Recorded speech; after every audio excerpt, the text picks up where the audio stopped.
Questions about what's next after Trump says both Iran and Israel violated the terms of a ceasefire he helped to broker. Joining us this morning with more insight into the Middle East conflict is president of the Government Accountability Institute and New York Times best-selling author Peter Schweizer. Good to see you, sir, as always. First, what do you make of these latest developments? Where Trump's saying, both of you violated this ceasefire. Yeah, look, I think a ceasefire is an excellent idea, but there's a couple of challenges. One is that, Israel clearly has the upper hand. They viewed Iran as a threat, I think rightfully so, for quite a long time. And they're looking to finish the job. And so I think that's the temptation they have to violate the ceasefire. On the side of Iran, you, I think, have the problem where you have fractured leadership. On the one hand, they said they agreed to the ceasefire, but then there were denials by other Iranians that they'd ever done so. They launched this missile attack against Israel, but then there were denials that they actually did it. I think you're seeing tensions between the Iranian Revolutionary Guards and the general military of Iran. So it's really hard who is agreeing to a ceasefire and who is violating a ceasefire in Iran. Israeli Prime Minister Benjamin Netanyahu said he had a clear goal to destroy Iran's nuclear program. They also say Iran's goal was just to wipe out their entire country.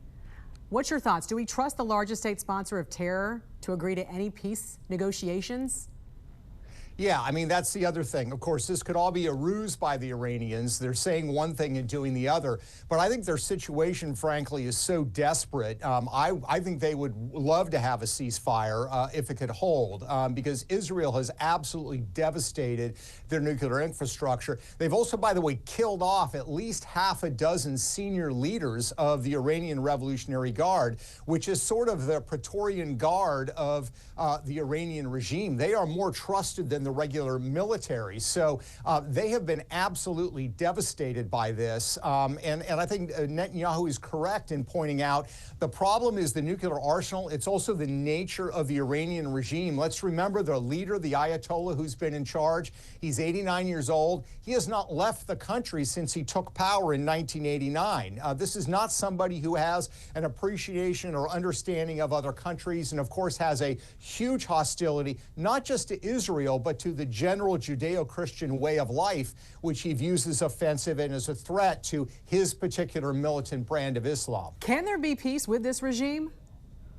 I think it's very hard. I think you can probably get a ceasefire, but they're going to use the ceasefire to essentially recoup and rebuild what they have. The challenge, Jan, is sort of what are the options? I mean, one of the options was to do nothing, which I don't think was a viable option in terms of the nuclear program. The other option is regime change. But we tried that before. We tried that in Iraq. We tried nation building. I don't think anybody has the stomach for that, not only in terms of human life, in terms of American fighting men and women, but also in terms of the actual cost, the hundreds of billions of dollars you're looking at. So I think the choice that Donald Trump made in striking these sites was the right one.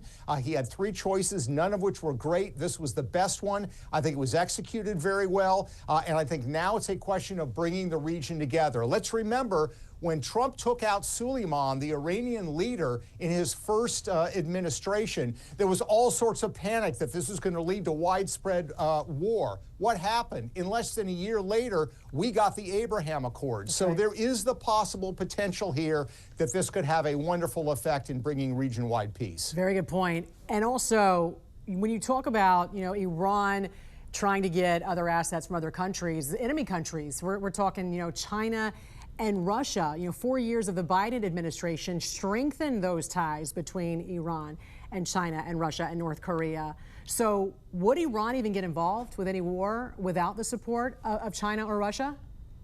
Yeah, I mean, that's the other dilemma here. Russia, I think, wants to be helpful. They have a long relationship with the Iranians. They help develop part of the nuclear infrastructure. The problem is they have this problem in Ukraine. They're fighting a war and they're not doing particularly well. They thought they were going to win in 2 weeks. We're now several years down the road. So they don't really have the bandwidth in terms of military capability to help that much. If you look at China, they certainly have the capabilities, but China's limited. They don't want the Straits of Hormuz closed because that's where they rely on the bulk of their energy. Most of their oil comes from Iran. So what they don't want is an escalation that leads Israel to strike oil refineries, let's say in Iran, because what happens? That means China loses its oil supply from Iran, which is its largest source.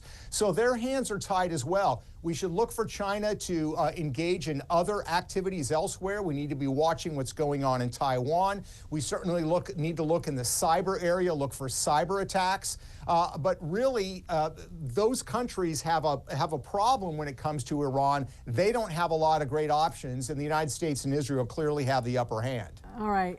Peter Schweizer, always great to see you. We appreciate your insight and hope to have you on very soon. Thank you so much for joining us. Thanks, Jen.